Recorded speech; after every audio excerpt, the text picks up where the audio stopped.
Realize that the enemy is trying to create discord, arguments, and misunderstandings because he wants to kill off your marriage, and so you must refuse to cooperate with his schemes.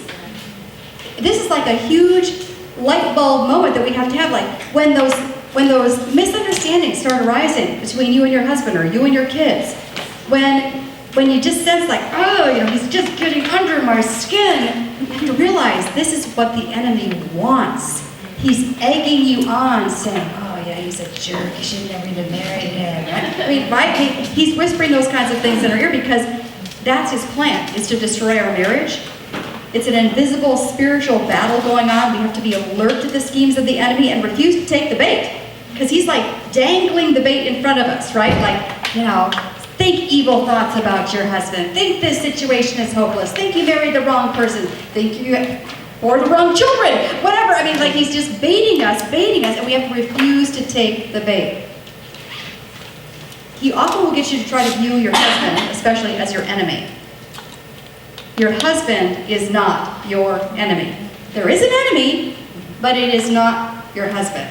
1 Peter 5:8, be sober-minded, be watchful. Your adversary, the devil, prowls around like a roaring lion, seeking someone to devour. Resist him, firm in your faith. So yes, we do have an enemy, but it is not your husband or your rebellious child. The enemy is the devil, and he is seeking to destroy, right? So a practical thing that you can do in that moment when conflict starts to get a little bit uncomfortable and ugly, pause, and just take the wind out of Satan's sails. Just take the wind out of his sails by turning to your husband and saying something like, I love you. I'm your partner. We're together. It's the Chavez team, or for you it would be the Chavez team, whatever your last name is, right? And we're going to figure this out. And boom, all just right there. The enemy's, the wind has been taken out of his sails, right? Because he's trying to egg you on to say really mean things, and you just stop the whole thing cold by affirming to your husband, I love you. We're together. I'm your teammate. We're the Chavez team. We're going to get this thing figured out. I like to actually, for me, I like to envision things, picture things. It helps me. So I'm going to show you a little picture. Maybe you've seen something like this.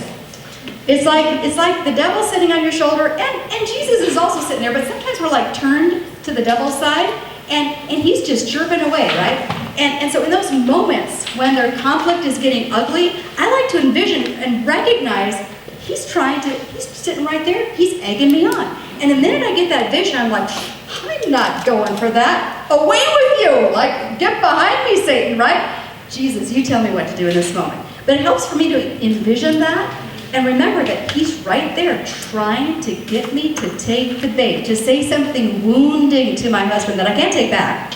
Or here's another one in this day and age, to text something to your husband that you can't take back. Has anyone ever done that?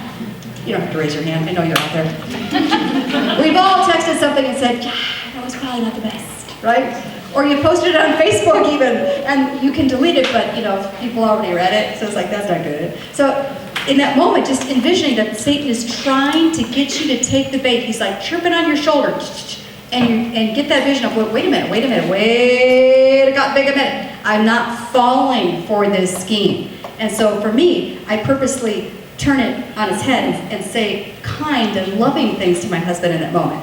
Again, just takes the wind out of Satan's sails. Number 2, in order to avoid the uglies would be like look of disgust. Has anyone ever given the look of disgust to your husband or your child? My aunt was a specialist at the look of disgust.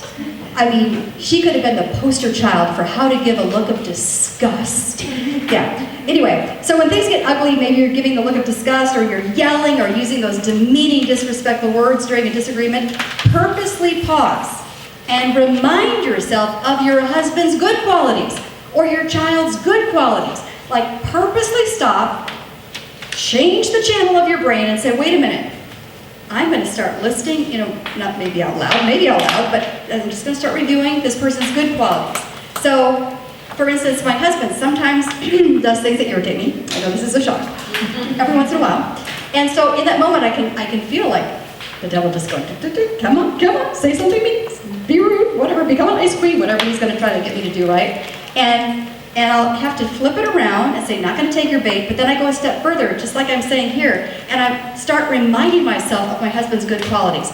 Okay, even though he's annoying me right now, which he did several times today, in preparation for the lesson apparently, because we're packing to move, so that's a whole nightmare. Anyway, because I don't pack right, just so you know. I do not pack right. I need instruction apparently. Anyway, it's a whole other lesson. Anyway, so shake it off, shake it off. I had to start listing my husband's good qualities. I'm like, okay, he might be annoying right now, but he doesn't drink anymore, and he doesn't look at pornography anymore. He goes to church with me. Boy, a lot of women would love it if their husband goes to church with them. They would just love it. So I should be very appreciative of that fact. And I just started listing some of these things. It's like, oh, and guess what happened? My mood suddenly changed, right? And it took like 5 seconds to just start listing some of my husband's good qualities. And I know some of you are thinking, well, my husband doesn't have any good qualities, so there's nothing to list. Yes, he does. He has something going for him. Maybe he's good looking. Maybe he has a sense of humor. Maybe he's funny. Maybe he plays with the kids when he comes home from work. Maybe he goes to work. See, that would be awesome, because some wives long for their husbands to go to work and they don't. So there's something that you can think of to list and say, I'm appreciative of that. I'm appreciative of this. And pretty soon your whole mood changes. This is Philippians 4:8.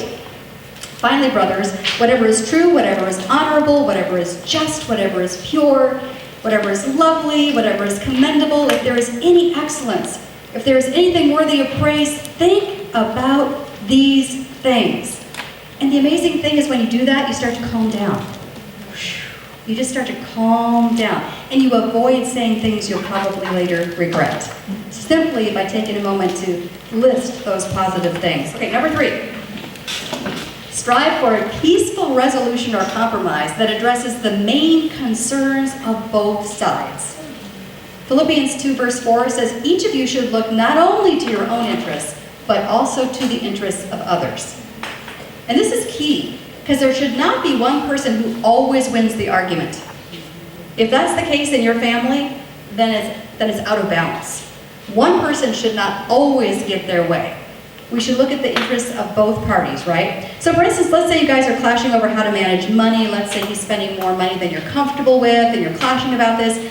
Sit down and talk about a compromise. Talk about what he values. Like, what's the root reason? What's the root cause that he wants to buy these things? Is there a different way to address that driving, motivating force that's causing him to want to spend all this money? Talk about your concerns. And you know what? You two are smart. You can come to a compromise, a solution that will address the main concerns of you both. That being said, if your husband is sinning against you, you don't need to compromise on that. So if he says like maybe you're fighting because he's viewing pornography again, and you're like, well, I guess I could compromise and have him only watch pornography 2 times a week instead of 5. No.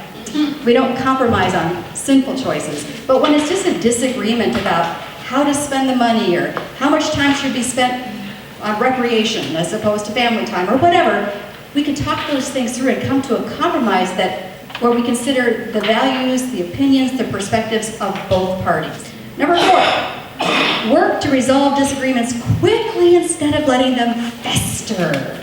Like, you know what fester means? Like when you have an infection and there's green pus. Don't let this happen in your relationship, right? That's graphic, I know. Got your attention. If you were sleeping, you're not sleeping anymore. You're probably a little bit nauseous right now, but...